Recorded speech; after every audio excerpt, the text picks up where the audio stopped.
the dissemination of the school photo in Chicago, a mystery unveiled, the discovery.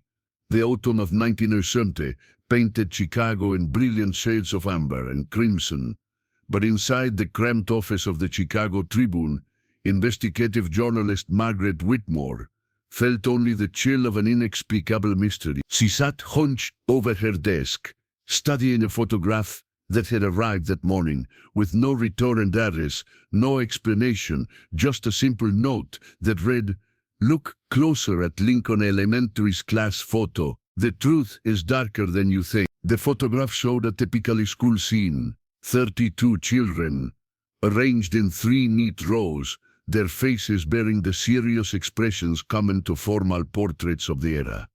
Standing behind them, hands clasped primly in front of her dark dress, was their teacher, Miss Eleanor Hartwell.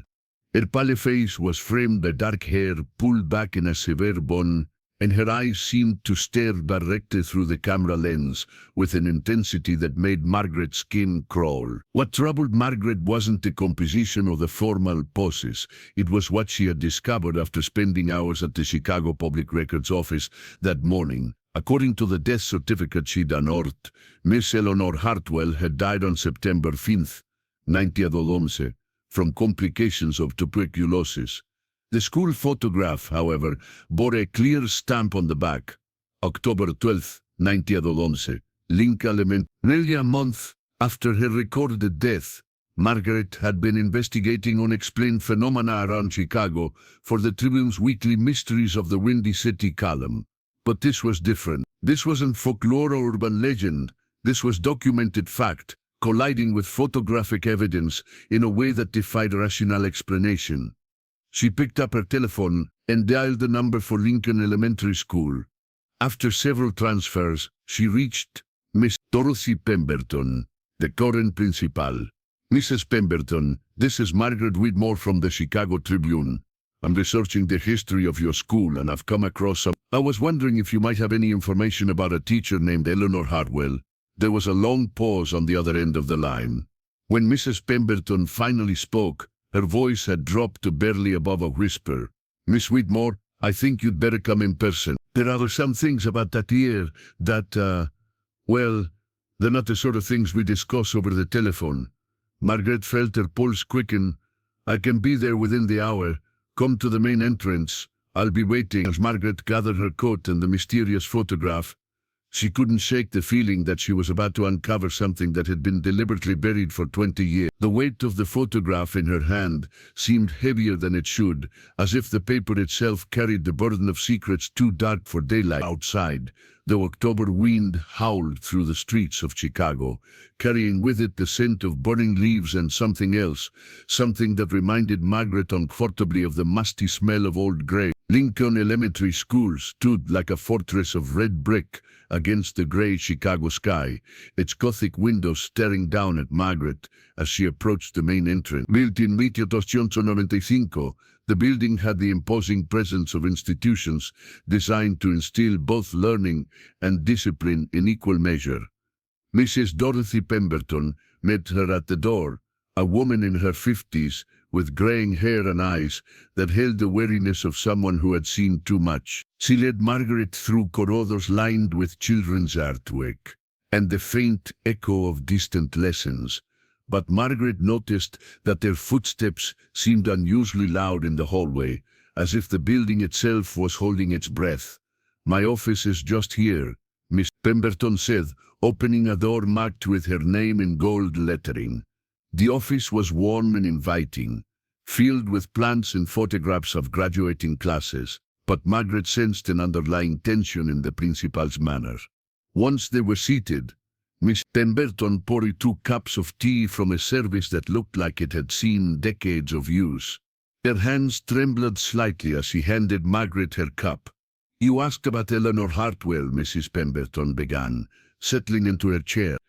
"I've been principal here for 15 years, Miss Whitmore, and in all that time, I've heard whispers about the autumn of 19. When I took this position, my predecessor, Mr. James Crawford, told me there were certain records that were incomplete, from that year. Margaret removed the photograph from her satchel and placed it on the desk between them.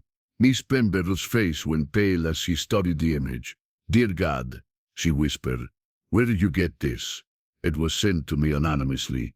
Miss Pemberton, "I've verified that Miss Hartwell died on September 15th, 1911, but this photograph is dated October 10th. Can you explain that?" Mrs. Pemberton stood and walked to a filing cabinet in the corner of her office. She withdrew a thick folder marked 1911 Confidencial and returned to her desk. "What I'm about to tell you must be handled with the utmost discretion," she said, opening the folder. "The official records show that Miss Hartwell died of tuberculosis in September of 19. Other documents that tell a different stories." She handed Margaret a handwritten report, dated October 15th, 1911, signed by then Principal Ezra Blackwood. Margaret read aloud, "The children in Miss Hartwell's class have been exhibiting unusual behavior since the beginning of October. They speak of their teacher as if she were still among them, describing lessons that, according to our records, could not have taken place. Most disturbing is their insistence that Miss Hartwell has been teaching them special lessons about what lies beyond the veil of death. 3 children have been found sleepwalking in the school corridors after hours, claiming they were summoned by their teacher for night lessons." Margaret looked up at Mrs. Pemberton, who was wringing her hands nervously. "There's more," the principal said. "Blackwood documented several incidents of children speaking in unison, during which should have been silent study periods, reciting what he described as verses in a language that predates human speech. The janitor, Mr. O'Malley, reported seeing lights in Miss Hartwell's classroom long after the school had been locked for the night." "What happened to the children?" Margaret asked. "That's where the records become problematic. According to the enrollment logs, all 32 children in Miss Hartwell's class were transferred to other schools throughout the city by the end of October. But here's what's truly disturbing. I've spent years trying to trace what happened to those children, and I can find no record of any of them attending any other Chicago schools." Margaret felt a chill run down her spine. "They just disappeared?" "From the official record, yes. It's as if they simply vanished into thin air after that photograph was taken." Mrs. Pemberton reached into the folder again and withdrew a yellowed newspaper clipping from the Chicago Daily News, dated November 3rd. The headline read, "Mysterious Illness Strikes Lincoln Elementary Student." "This is the only public record of what happened," Mrs. Pemberton explained. "According to this article, the children in Miss Hartwell's class all fell ill with what doctors described as a wasting sickness of unknown origin. The article mentions that the children spoke deliriously of their teacher continuing to instruct them even after her death, and that several families left Chicago entirely, claiming their children had been touched by something unholy." Margaret studied the photograph again, and this time she noticed something she had missed before. In the back row, standing slightly apart from the other children, was a boy whose face seemed somehow different from the others. While the rest of the children stared straight ahead with the typical solemnity of formal portraits, this boy's eyes appeared to be looking directly at Miss Hartwell with an expression of absolute terror. "Miss Pemberton," Margaret said slowly, "I need to find out what really happened in that classroom. Do you have any idea who might have sent me this photograph?" The principal was quiet for a long moment, then reached into her desk drawer and withdrew a small leather-bound journal. "This belonged to Mr. Blackwood. He left it in his desk when he left the school, rather suddenly in November of that. He never returned to collect his belongings. Perhaps it will provide some answers, but Miss Whitmore," she paused, her eyes meeting Margaret's with grave intensity, "some secrets are buried for good reason. Are you certain you want to uncover this one?"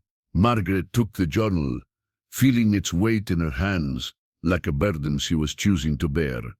"The truth has a way of surfacing Eventually, Mrs. Pemberton rather come to light through careful investigation than through whatever force sent me that photograph. As Margaret left Lincoln Elementary School, the journal tucked safely in her satchel, she couldn't shake the feeling that she was being watched. When she turned to look back at the building, she could have sworn she saw a pale face in one of the third-floor windows, a face that looked remarkably like the woman in the photograph, standing in a classroom that should have been empty for 20 years. Margaret's apartment on North State Street was modest but comfortable, with large windows that usually filled the space with warm afternoon light. Today, however, the sky had grown overcast, and she found herself lighting the gas lamps earlier than usual as she settled at her writing desk with Principal Blackwood's journal. The leather cover was worn smooth by years of handling, and the pages had yellowed to the color of old parchment. Blackwood's handwriting was precise and careful, the script of an educated man who took pride in documentation. Margaret opened to the first entry, dated September 1st, Pondo Els. The new school year begins with promise. Miss Eleanor Hartwell joins our faculty to teach the third grade. She comes highly recommended from St. Mary's Academy, though I note a certain intensity in her demeanor that gives me pause. She speaks often of the importance of preparing young minds for life's greater mysteries. I have assured her that our curriculum focuses on practical education. Margaret flips through several routine entries about enrollment numbers and supply orders until she reached September 16th, the day after Eleanor Hartwell's recorded death. Terrible news! Miss Hartwell has succumbed to tuberculosis. The poor woman had hidden her illness admirably. I had no idea she was suffering. Dr. Morrison assures me that the disease was not contagious in its final stages, so the children were not at risk. I must arrange for a substitute teacher immediately. The children will be devastated by the loss of their beloved instructor. But the entry for September 20th told a different story, most peculiar. I visited Miss Hartwell's classroom today to remove her personal effects, but found the children seated at their desks as if class were in session. When I asked who had instructed them to gather there, young Timothy Morrison said, "Miss Hartwell told us to come early for special lessons." I explained that Miss Hartwell had passed away, but the children looked at me with such confusion that I began to doubt my own words. Little Sarah Chen insisted that Miss Hartwell had been teaching them about the thin places where the living and dead can speak. I have decided to assign Mrs. Patterson as their temporary instructor. Margaret's hands trembled slightly as she read the entry for September 20. Patterson has requested a transfer to another classroom.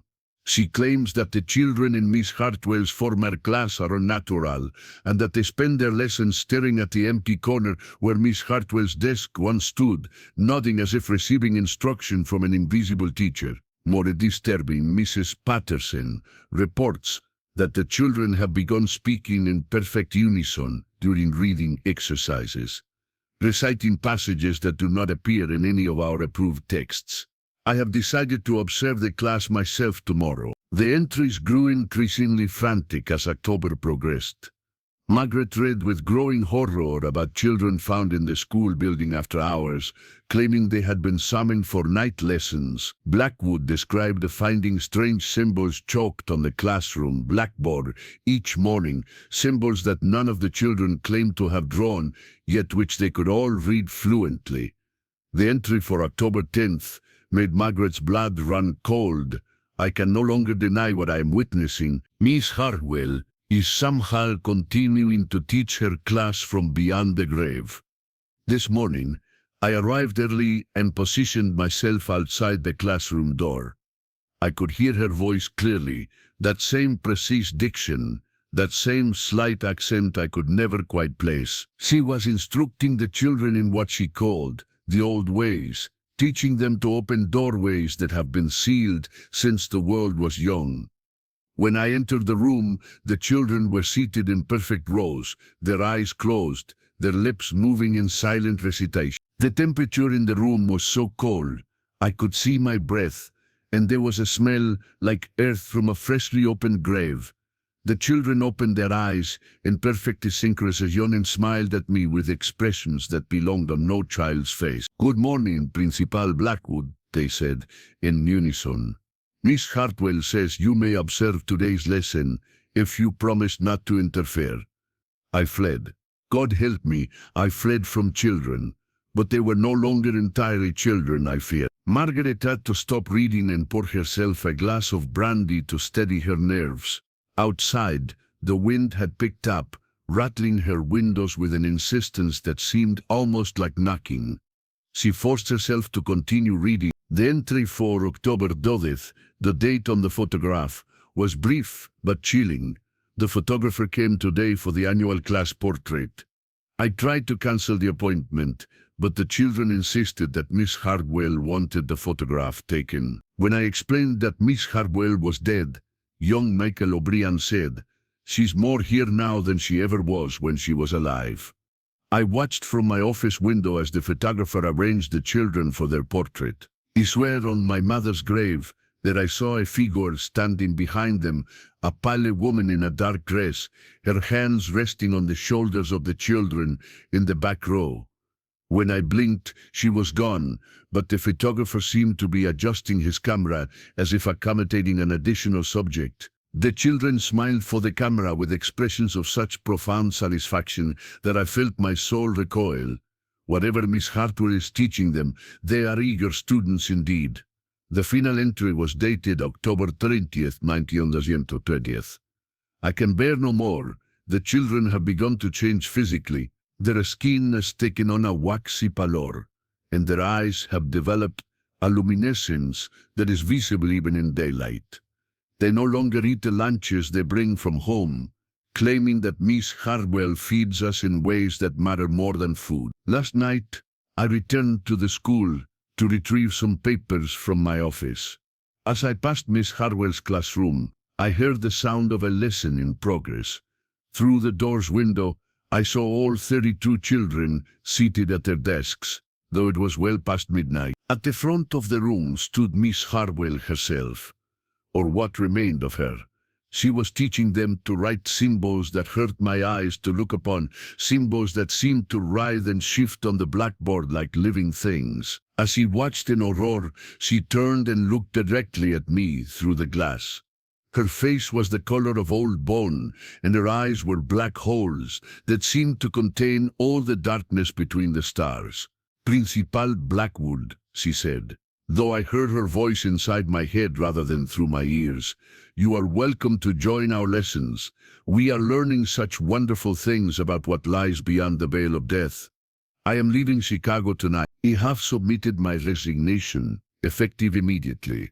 May God forgive me for abandoning those children, but I fear they are already lost to something far beyond my ability to save them.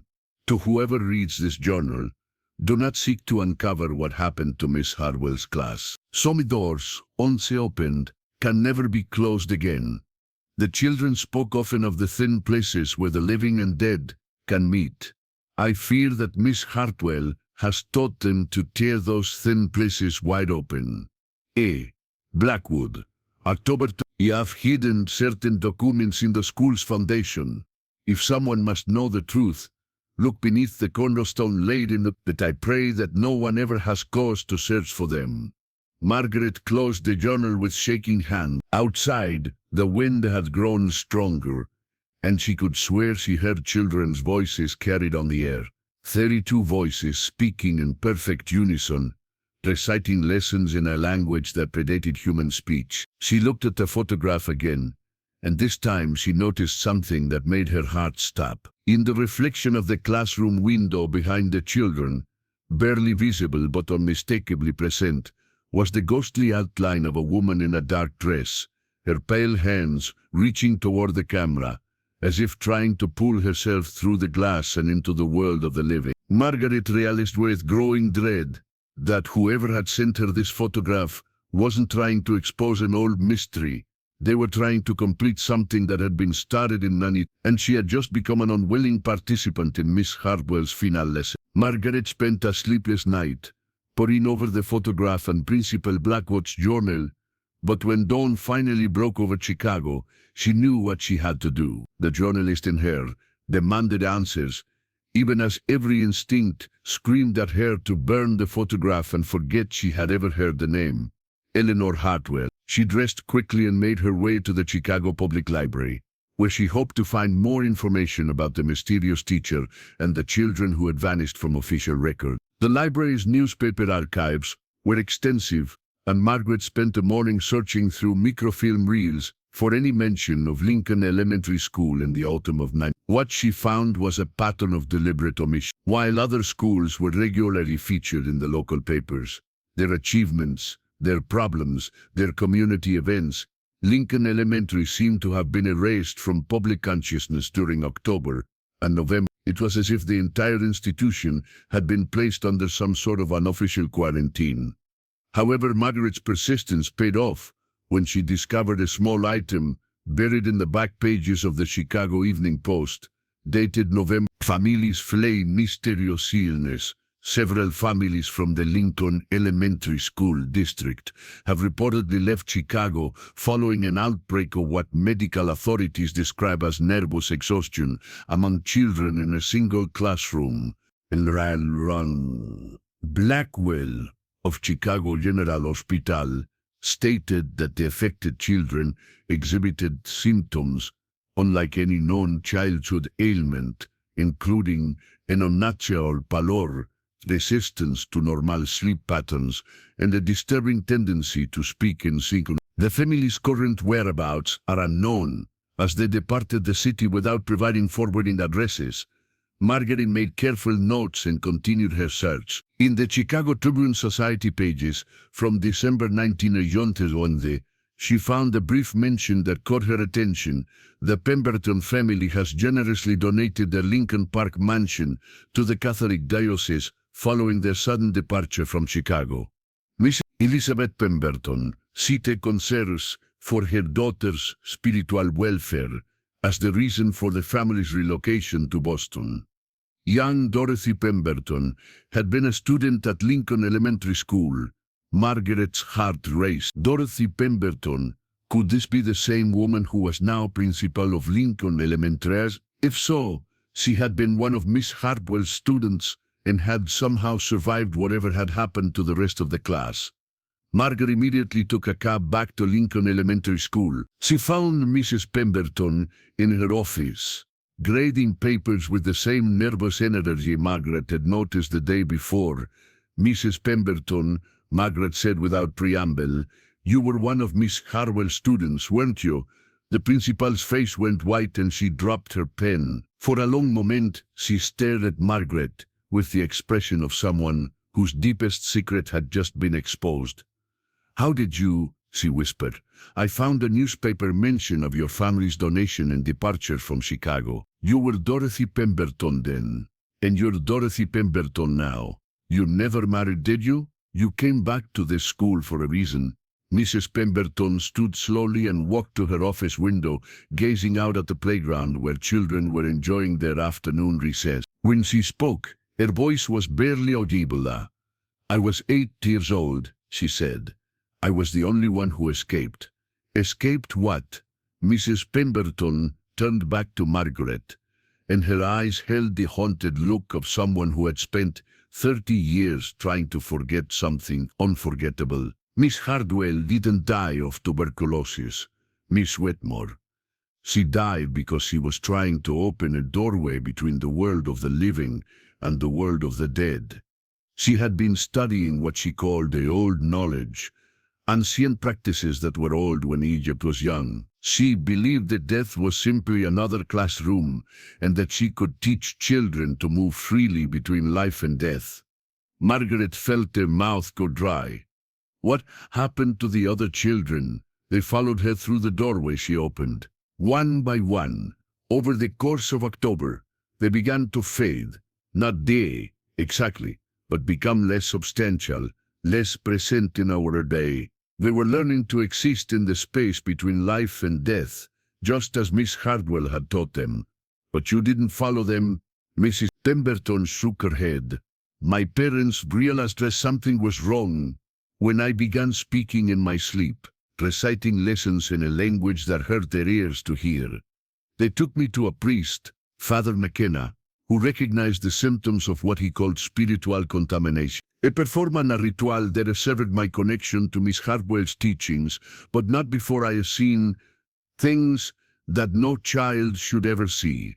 What kind of things? I saw the classroom as it truly was during those final weeks. The walls were covered with symbols that seemed to move and breathe.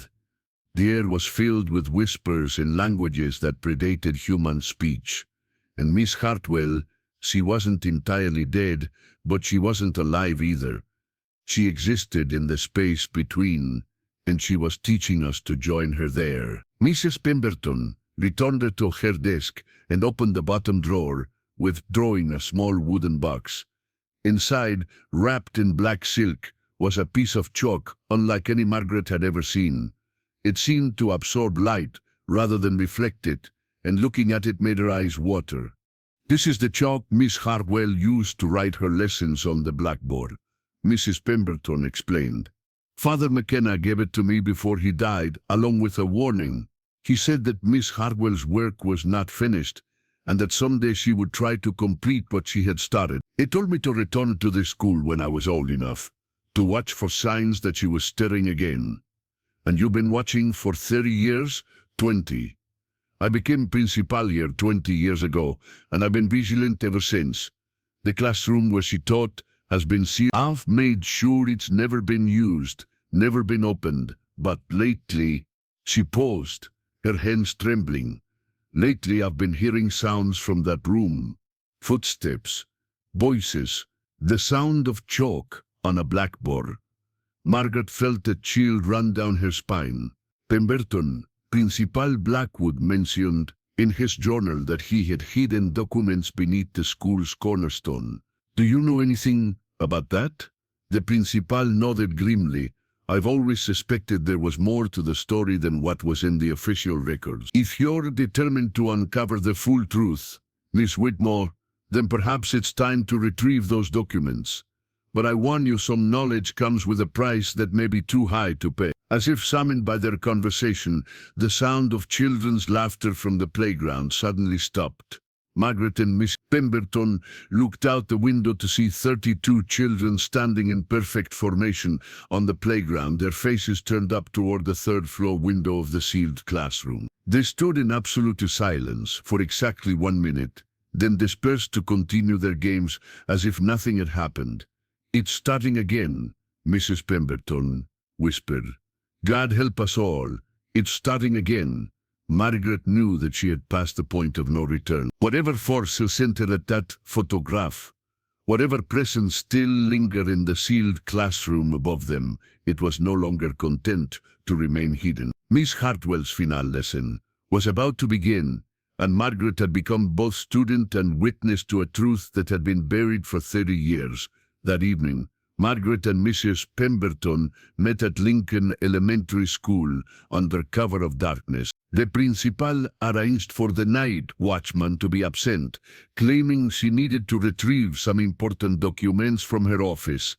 In reality, they had come to excavate the secrets that Principal Blackwood had hidden beneath the school's cornerstone 30 years earlier. The contamination was located the building's northeast corner, a massive block of granite inscribed with the date 1895 and the names of the school board members who had overseen its construction.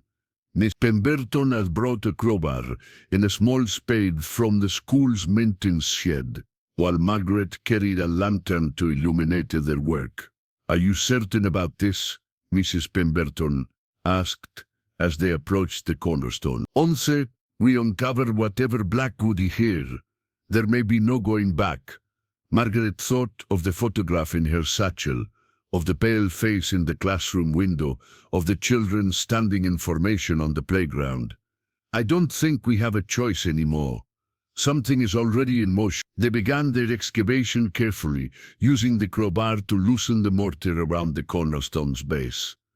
The work was slow and difficult, but after nearly an hour they managed to create a gap large enough to reach behind the massive stone. Margaret felt around in the darkness, until her fingers encountered something wrapped in oiled cloth.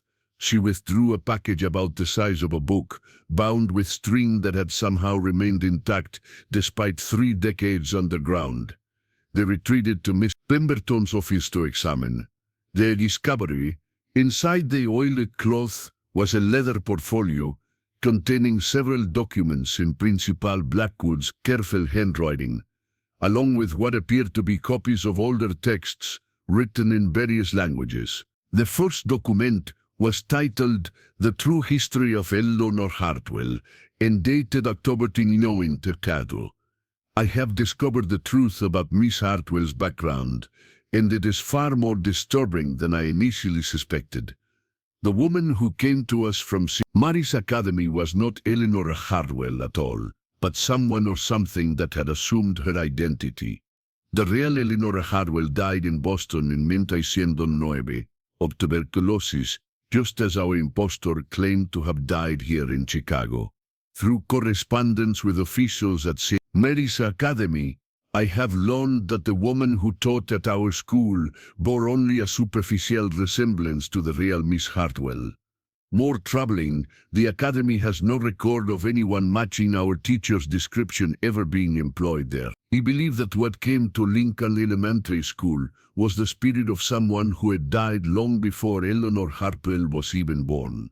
Someone who had learned to inhabit the bodies and identities of the recently deceased. The children spoke often of Miss Hartwell's old knowledge and her ability to remember things from before the world was young.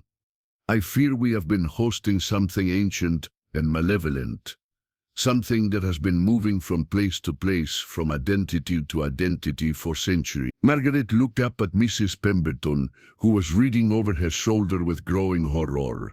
"There's more," Margaret said, turning to the next document. This one was titled The Ritual of Binding, and appeared to be a translation from Latin. To contain a spirit that walks between worlds, one must anchor it to a specific location through the sacrifice of innocence. The entity known as the pedagogue has perfected this technique over centuries, using children as both anchors and vessels for its continued existence.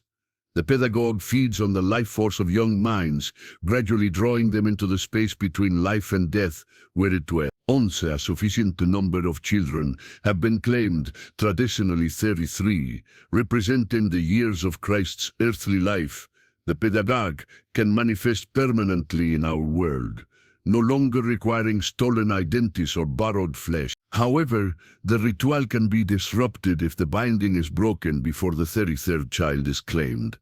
The pedagogue will then be forced to retreat to the liminal space and wait for another opportunity to complete its work. Mrs. Pemberton's face had gone pale. 33 children, she whispered. There were 32 in Miss Hartwell's class, and I was saved before I could become the 33rd. Margaret continued reading.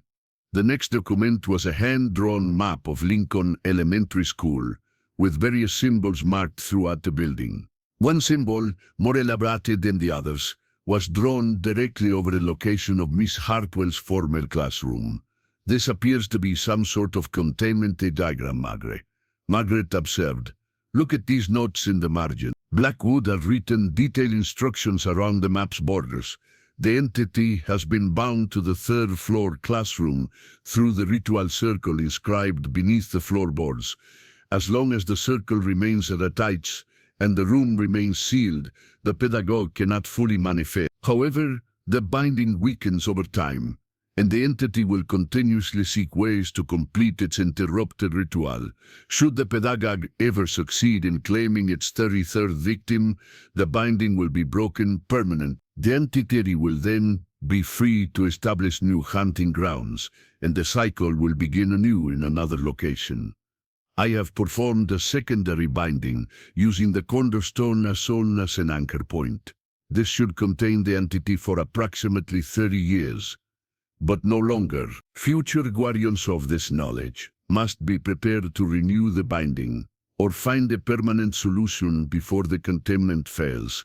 Margaret felt her blood turn to ice. Mrs. Pemberton, when did you say you became principal here? 20 years ago, in Manchemont? No, wait. Miss Pemberton's eyes widened with realization. 20 years ago would have been 9. I became principal in one. As if responding to their discovery, the building around them began to creak and settle in ways that seemed distinctly unnatural.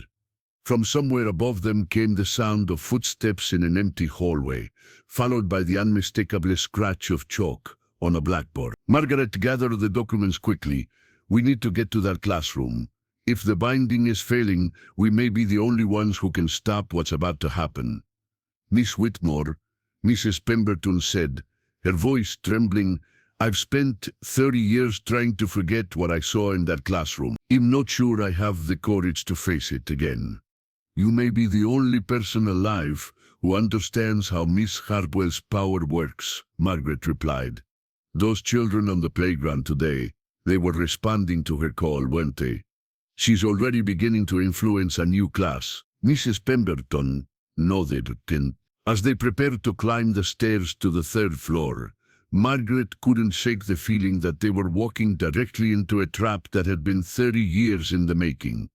Miss Hartwell had been patient, but her patience was finally at an end. The final lesson was about to begin, and this time she intended to complete her work. The sound of children's voices drifted down from the third floor, 32 voices reciting lessons in a language that hurt to hear, waiting for their teacher to call them home to the space between life and death. The third floor of Lincoln Elementary School felt different from the rest of the building. Colder, more oppressive, as if the very air was thick with decades of accumulated dread.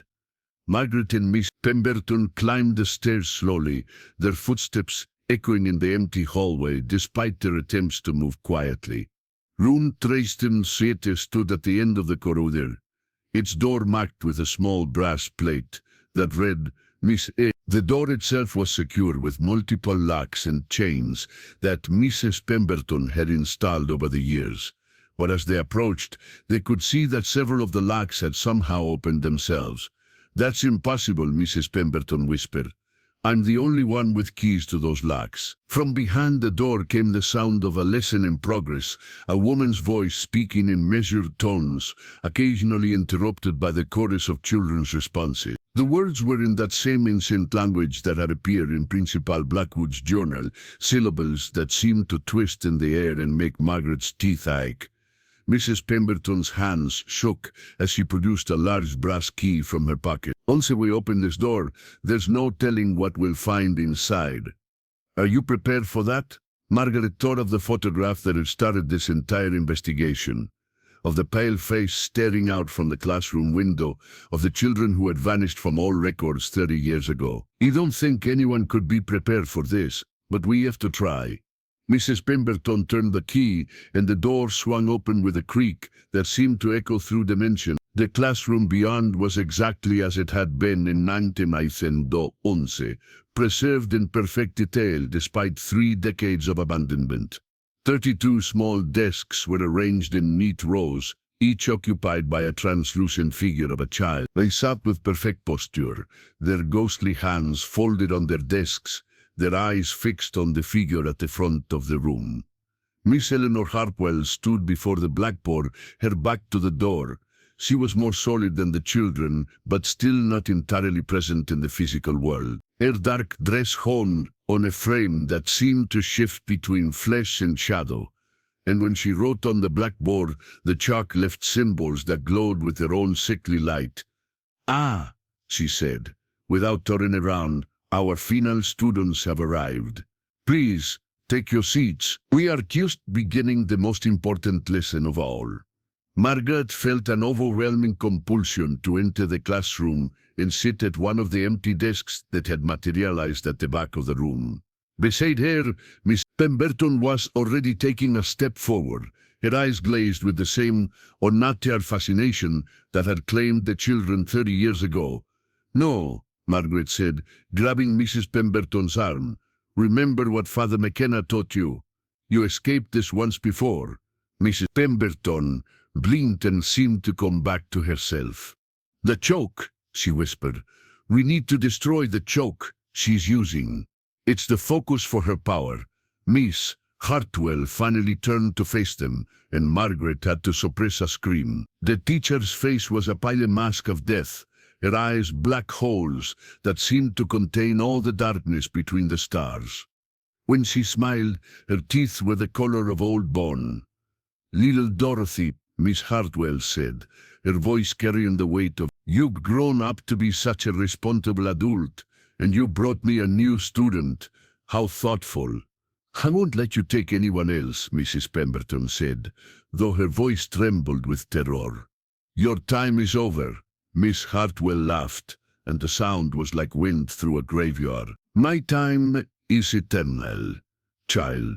I have been teaching the young for centuries, showing them the truth that lies beyond the veil of death. You were meant to be my 33rd student, the one who would complete my great work. But no matter, I have found others who are eager to learn." As he spoke, the ghostly children at their desk turned to look at Margaret and Mrs. Pemberton with expressions of infinite hunger. They had been waiting 30 years for their teacher to complete her lesson, 30 years to finally cross over into the space between life and death, where Miss Hartwell dwelt. "Today's lesson," Miss Hartwell continued, turning back to the blackboard, "is about the final crossing, about how the living can join the dead in perfect unity, about how the teacher and her students can exist together forever in the realm beyond mortal understanding."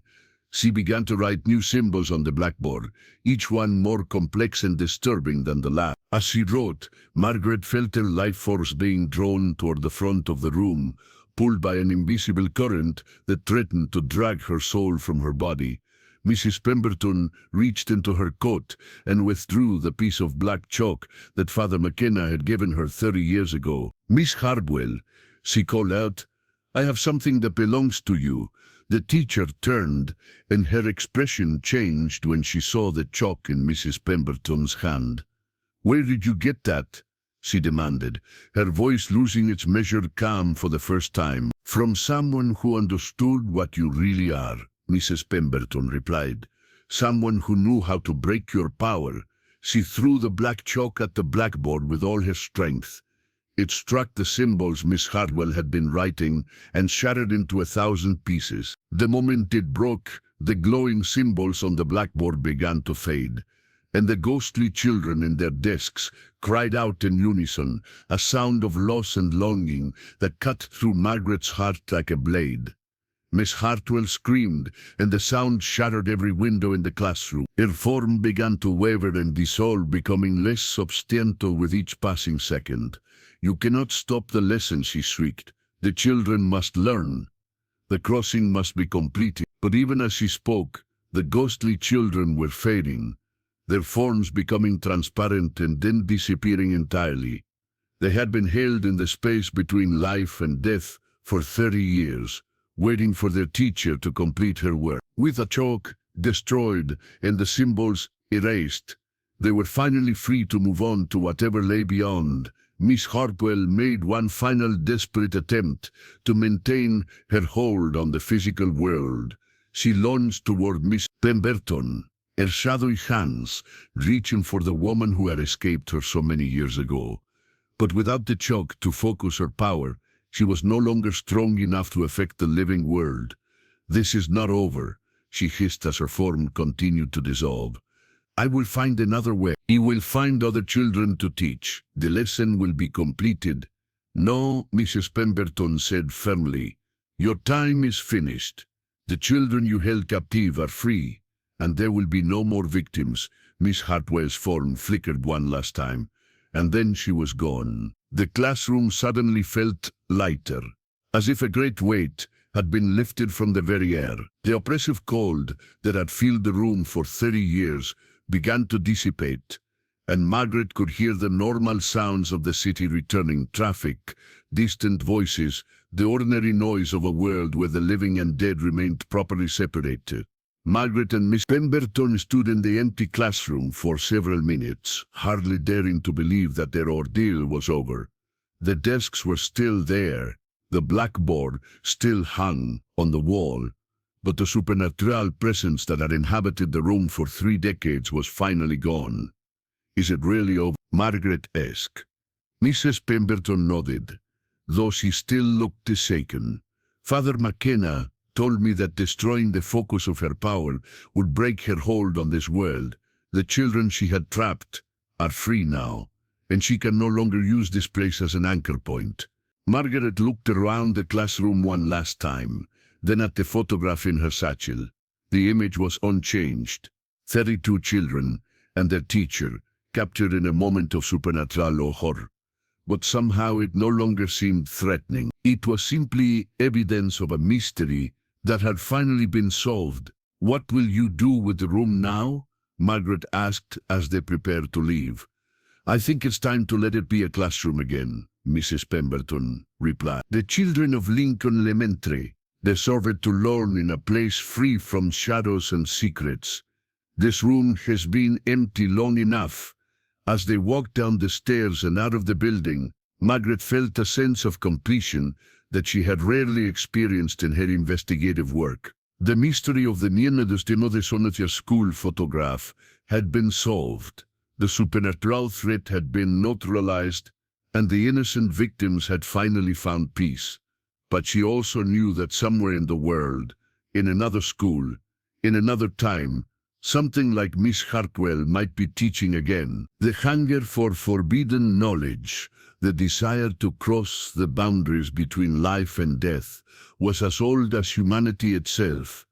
Margaret would continue her work as an investigative journalist, but she would also watch for signs of other supernatural threats. She had learned that some mysteries were more than just puzzles to be solved.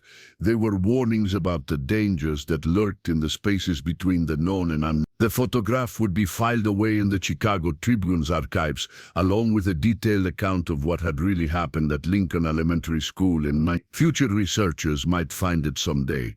But Margaret hoped they would also find the wisdom to leave some secrets buried. As she walked home through the quiet streets of Chicago, Margaret could have sworn she heard the faint sound of children's laughter, carried on the wind. Not the eerie chorus of Miss Hartwell's trapped students, but the natural, joyful sound of young voices at play. The children were free at last, and their teacher's final lesson had finally come to an end. The mystery of the Nintianatsoyente Sul photograph was solved, but the story it told would serve as a reminder that some knowledge comes with a price too high to pay, and that the boundary between the living and the dead exists for reasons that the living would do well to respect. Years later, when Margaret Whitmore had become one of Chicago's most respected investigative journalists, she would occasionally receive letters from readers who had encountered their own supernatural mysteries. She would investigate the most credible cases, always carrying with her the lessons she had learned in room 37 of Lincoln Elementary School. Mrs. Dorothy Pemberton continued as principal of Lincoln Elementary. Room 37 was reopened and served as a normal classroom for decades, filled with the laughter and learning of living children. The supernatural presence that had haunted it was never seen again. The photograph itself was eventually donated to the Chicago Historical Society, where it remains on display as part of an exhibit on the city's educational. Visitors often comment on the unusual intensity in the teacher's eyes, but few suspect the true story behind that long-ago school portrait. And sometimes on quiet autumn evenings when the wind carries the scent of burning leaves through the streets of Chicago, old-timers swear they can still hear the faint echo of children's voices, reciting lessons in a language that predates human speech, a reminder that some mysteries once solved leave shadows that never entirely fade away.